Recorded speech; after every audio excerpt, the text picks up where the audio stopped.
Hello student, welcome to my channel. So student, जैसा कि आज की वीडियो में हम पढ़ने वाले हैं BA first semester English literature का यूनिट 8 और आपका यूनिट 8 है computer and writing skills in English, जिसका पहला टॉपिक है पावर पॉइंट प्रेजेंटेशन। तो आज हम वही पढ़ने वाले हैं बीए फर्स्ट सेमेस्टर का। और आपके बीए फर्स्ट सेमेस्टर में इंग्लिश लिटरेचर में जितनी भी यूनिट्स हैं 1, 2, 3, 4, 5, 6, 7 तक की सारी यूनिट्स मैं कंप्लीट करा चुकी हूँ। अगर आपने नहीं पढ़ा है तो आप लोग जाकर पढ़ लीजिए। मेरे चैनल पर आपको सारी वीडियोस मिल जाएंगी, या तो फिर आप लोग मेरे चैनल की प्लेलिस्ट में चेक कर सकते हैं। BA first semester English literature के नाम से आपको प्लेलिस्ट मिल जाएगी। मैं सब कंप्लीट करा चुकी हूँ, वो भी नोट्स के साथ। तो आज हम पढ़ेंगे यूनिट 8 और यूनिट 8 का पहला टॉपिक है पावर पॉइंट प्रेजेंटेशन। तो चलिए स्टार्ट करते हैं। Microsoft power point is a presentation programme. तो ये जो माइक्रोसॉफ्ट पावर पॉइंट प्रेजेंटेशन है, ये एक प्रेजेंटेशन प्रोग्राम है। It is created by Robert Gaskins and Dennis Austin at a software company named Forethought Inc. on April 20, 1987। तो जो Microsoft power point presentation है उसको बनाया गया किसके द्वारा? रॉबर्ट गैस्किन और डेनिस ऑस्टिन, ये दो आदमी हैं जिनके द्वारा इसको बनाया गया एक सॉफ्टवेयर कंपनी में। और कब बनाया गया? 20 अप्रैल 1987 में इसको बनाया गया। अ पावर पॉइंट प्रेजेंटेशन, इसको शॉर्ट में लिखते हैं PPT, is a presentation created on software from Microsoft that allows users to add audio, visual and audiovisual। तो देखिए पावर पॉइंट प्रेजेंटेशन में क्या क्या चीजें ऐड की जाती हैं, कौन कौन से फीचर इसमें ऐड कर सकते हैं। तो ये अलाउ करता है, यानी Microsoft power point presentation allow करता है अपने यूजर्स को ऐड करने के लिए कौन कौन से फीचर? ऑडियो का मतलब सिर्फ हम सुन सकते हैं, विजुअल जिसको हम देख सकते हैं, एंड ऑडियो विजुअल जो दिखता भी है सुनाई भी देता है, वो होता है ऑडियो विजुअल। तो फीचर्स हम ऐड कर सकते हैं एक पावर पॉइंट प्रेजेंटेशन में। Power point is a commonly used by business people and student to create slideshow presentation। तो ये जो पावर पॉइंट प्रेजेंटेशन है कॉमनली यूज्ड, यानी कि इसको ज्यादातर आमतौर पर जो बिजनेस मैन होते हैं, बिजनेस पीपुल होते हैं, वो लोग इसको यूज करते हैं अपने बिजनेस को आगे बढ़ाने के लिए, उसको प्रोग्रेस करने के लिए। और जो स्टूडेंट्स होते हैं जो पढ़ाई करते हैं वो भी पावर पॉइंट प्रेजेंटेशन के जरिए अपना नोट्स बनाते हैं और पढ़ाई भी करते हैं, एक स्लाइड शो प्रेजेंटेशन बनाते हैं। तो ये ज्यादातर कॉमनली यूज किया जाता है बिजनेसमैन और स्टूडेंट के द्वारा। तो आई होप कि पावर पॉइंट प्रेजेंटेशन क्या है आपको समझ में आ गया होगा। इस तरह से एग्जाम में पूछे भी जाते हैं कि पावर पॉइंट पर right A short note on power point presentation. इस तरह से आपको क्वेश्चन पूछा जा सकता है, तो आप ये उसमें लिख दीजिएगा। तो आपके यूनिट 8 का पहला टॉपिक था पावर पॉइंट प्रेजेंटेशन। दूसरा टॉपिक है लेटर राइटिंग। तो लेटर राइटिंग में पहला है फॉर्मल लेटर्स, तो एक है इनफॉर्मल लेटर। तो फॉर्मल लेटर क्या होता है? वो जो हम ऑफिशियली लिखते हैं, जो ऑफिशियल लेटर्स होता है वो फॉर्मल लेटर होता है, ये तो हम लोग जानते ही हैं। और इनफॉर्मल लेटर वो होता है जो हम पर्सनली लिखते हैं, जैसे अपने रिलेटिव्स को, अपने फ्रेंड्स को, सिस्टर ब्रदर्स को जो लिखते हैं वो इनफॉर्मल लेटर होता है। लेकिन कभी कभी कुछ लेटर्स पर्सनल लेटर भी फॉर्मल होते हैं। तो ऐसे कौन से लेटर हैं जो पर्सनल होने के साथ साथ फॉर्मल भी होते हैं? तो आइए पढ़ते हैं। Letters of invitation, regret, condolence etc। यानी कि इनविटेशन का लेटर, जब हम किसी को आमंत्रित करते हैं, इनविटेशन भेजते हैं दावत के लिए, वैसा लेटर। या रिग्रेट यानी कि अफसोस जाहिर करने वाला जो होता है, कभी किसी के घर कुछ हो गया उसमें अफसोस जाहिर करना। कॉन्डोलेंस, इसका भी मतलब होता है किसी के यहाँ कोई गमी हो गई, कुछ हो गया तो उसके लिए लेटर लिखना। इस तरह के जो लेटर्स हम लिखते हैं वो पर्सनल होने के साथ साथ फॉर्मल भी होते हैं, क्योंकि अगर आपको किसी को इनविटेशन भेजना होगा या रिग्रेट लेटर या कॉन्डोलेंस लेटर लिखना होगा तो आप उसमें अनाप शनाप बातें नहीं लिख सकते हैं। आपको उसमें वही बातें लिखना होगा जो आपने करनी है। अगर आपने इनविटेशन भेजना है तो आप वही बात करेंगे, आप कब इनविटेशन दे रहे हैं, आप कब दावत दे रहे हैं, क्या वजह है, किस डेट में, कहाँ पर, आप ये सब लिखेंगे। ऊट पटांग बातें आप इसमें बिल्कुल भी नहीं लिखेंगे। तो condolence etc requires a formal tone. तो इस तरह के लेटर्स एक फॉर्मल टोन की यानी फॉर्मल लहजे की रिक्वायर करते हैं। The text of such letters should be brief. तो the text of such letter, ऐसे लेटर्स में जो हम टेक्स्ट यूज करते हैं, वर्ड्स को यूज करते हैं, वो शुड बी यानी होना चाहिए, ब्रीफ यानी संक्षिप्त, छोटा, प्रिसाइज एकदम एग्जैक्ट होना चाहिए, यानी कि उसमें कोई भी दूसरी बात नहीं होनी चाहिए। जिस टॉपिक पे हमें बात करना है बस वही बात होनी चाहिए और एकदम एग्जैक्ट बात होनी चाहिए। Clear but also courteous and formal. Clear का मतलब एकदम शुद्ध होना चाहिए, सही होना चाहिए, बट आल्सो यानी इसी के साथ साथ कर्टियस एंड फॉर्मल यानी कि विनम्रता से भरी हुई आवाज होनी चाहिए, वर्ड्स होने चाहिए उसमें, और फॉर्मल होना चाहिए। When the numbers of person to be invited is in hundreds, when the numbers of persons यानी कि जब जिनको आपने इनविटेशन भेजना है, आपको इनवाइट करना है, अगर उनकी संख्या हंड्रेड्स में है, 100 से ऊपर है, तो आप उनको इनविटेशन कार्ड भेजेंगे। तो आप उसमें अनाप शनाप बातें नहीं लिख सकते।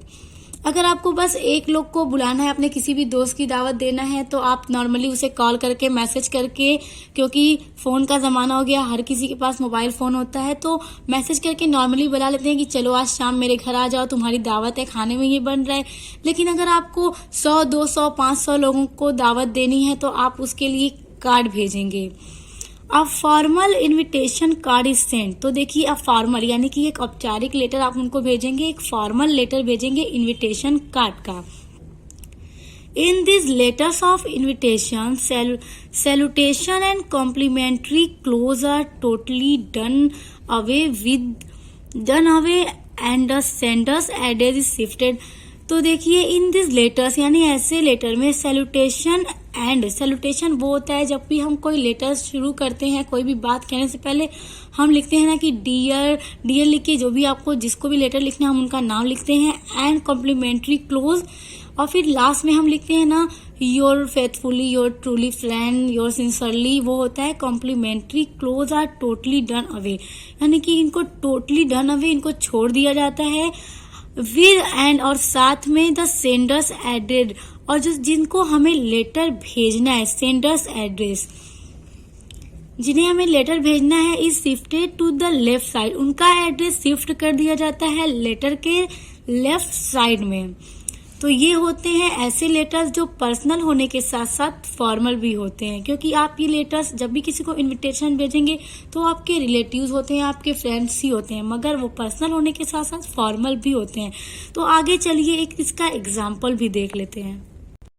तो ये एक पर्सनल लेटर का एग्जाम्पल है। देखिए, a formal letter of invitation to marriage, यानी कि शादी में आमंत्रित करने के लिए एक फॉर्मल लेटर लिखना है। Shri and Shrimati R.S. Kulshreshtha request the pleaser of the company of Shri and Shrimati A.C. Kulshreshtha, यानी कि जो श्री एंड श्रीमती R.S.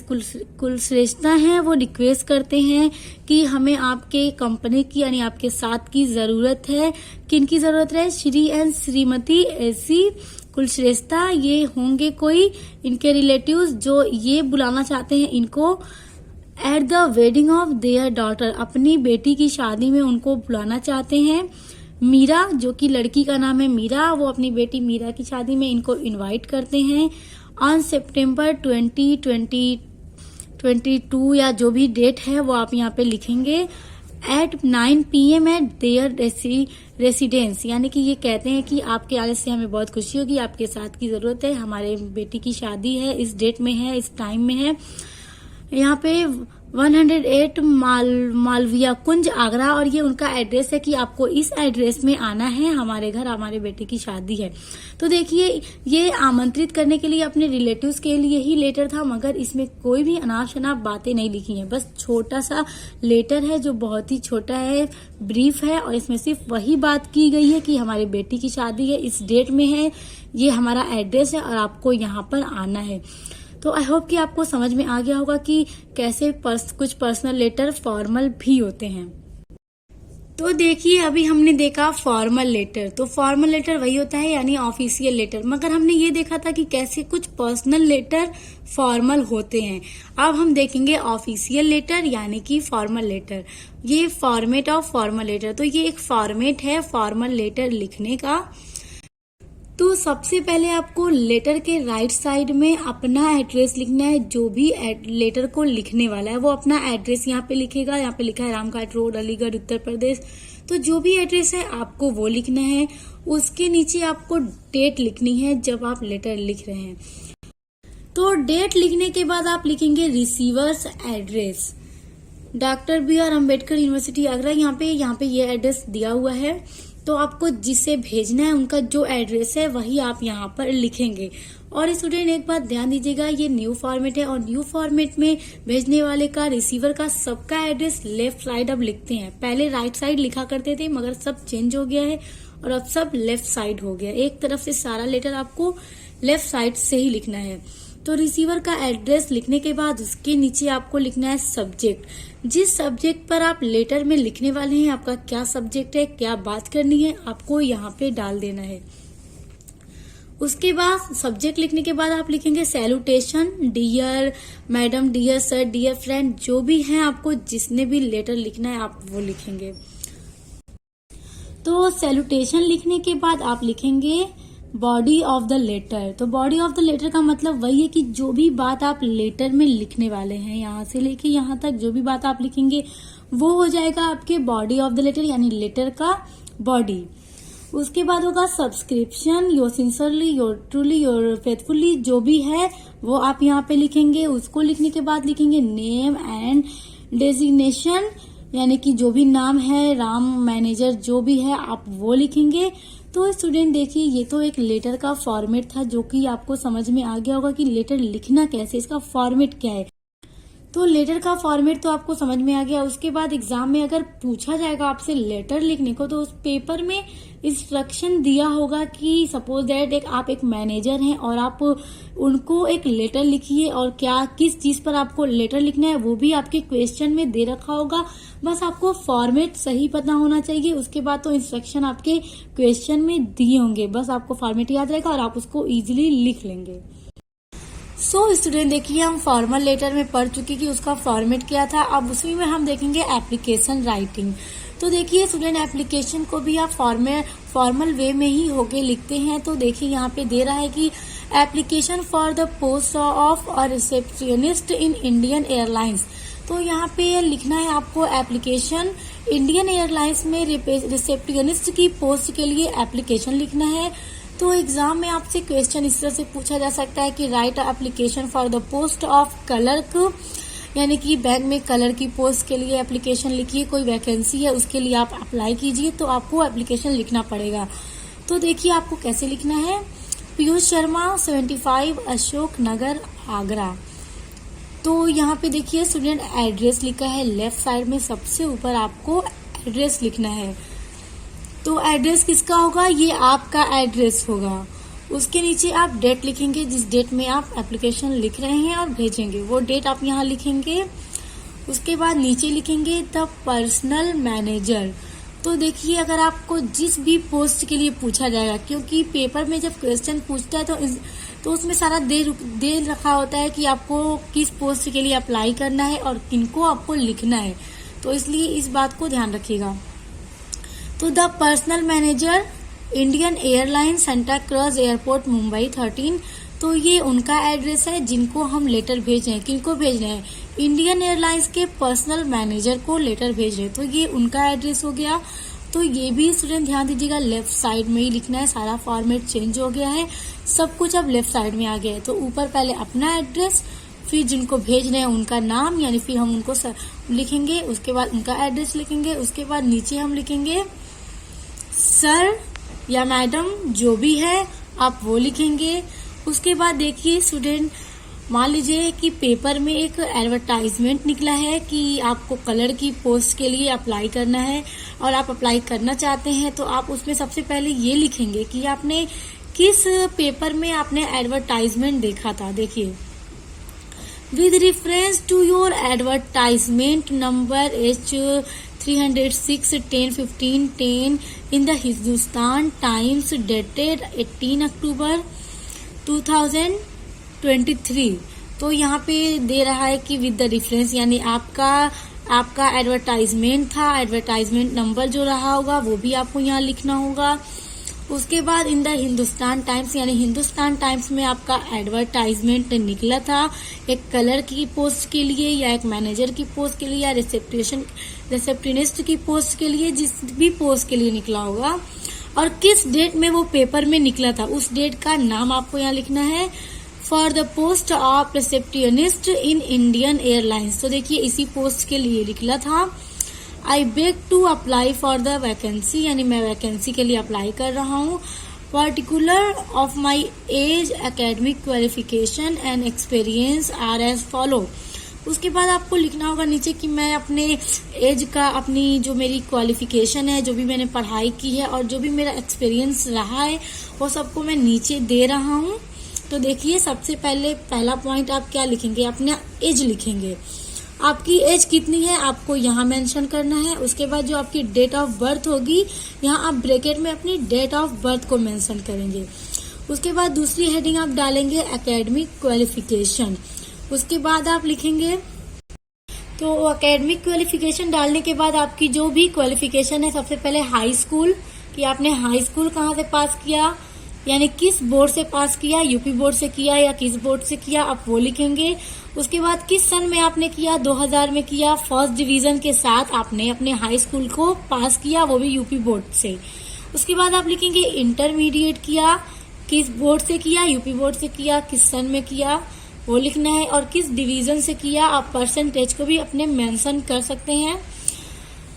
उसके बाद बीए किया, बीकॉम किया, बीएससी किया, जो भी किया आपको वो लिखना है। आपने वो कहाँ से किया, दिल्ली यूनिवर्सिटी से, जिस भी यूनिवर्सिटी से करेंगे वो आपको लिखना होगा। उसके बाद किस ईयर में किया, किस पोजीशन से किया, आप वो लिख सकते हैं कि आपको फर्स्ट पोजीशन मिली। उसके बाद एमए किया, एमएससी किया या एमकॉम किया, वो लिखना है आपको, किस यूनिवर्सिटी से किया। उसके बाद किस सन में किया वो भी आपको यहाँ पे मेंशन करना है। उसके बाद आपकी फर्स्ट पोजीशन इसमें भी रही है, तो जो भी आपकी पोजीशन आई हो, जितने भी परसेंटेज आए हो आपके एग्जाम्स में, आप यहाँ पे उसको इसी के साथ मेंशन कर सकते हैं। तो देखिए एकेडमिक क्वालिफिकेशन तो आपने दे दी कि आपने कहाँ से पढ़ा था। उसके बाद आप देंगे अपना एक्सपीरियंस कि आप पहले कहाँ काम कर चुके हैं और आपका किस काम में कितना एक्सपीरियंस है वो आपको देना है। तो पहले आप देंगे, जो भी होगा आपको वही लिखना है। वर्क एज जूनियर रिसेप्शनिस्ट इन किरण होटल दिल्ली इन 2015, यानी कि 2015 में किरण होटल में एक रिसेप्शनिस्ट की पोस्ट पे मैं काम कर चुका हूँ या कर चुकी हूँ। उसके बाद at present working as a senior reception officer in tourist bungalow RKM Agra. तो अब यहाँ पे एट प्रेजेंट में मतलब वर्तमान में उसमें एक सीनियर रिसेप्शन ऑफिसर के रूप में वो एक टूरिस्ट बंगला आगरा में काम कर रहे हैं, तो वो आपको लिखना है। जो भी आपका एक्सपीरियंस है आप वहाँ पे वही लिखेंगे। उसके बाद लिखेंगे I am enclosing here with attested copies of the certificate, degrees and testimonials which will be a testimony to my work and characters।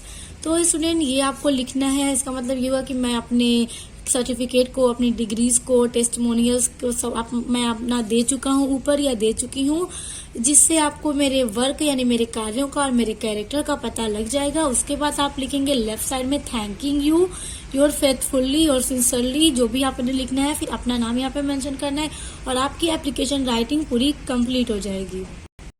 So student I hope कि आपको फॉर्मल लेटर और एप्लीकेशन राइटिंग समझ में आ गया होगा।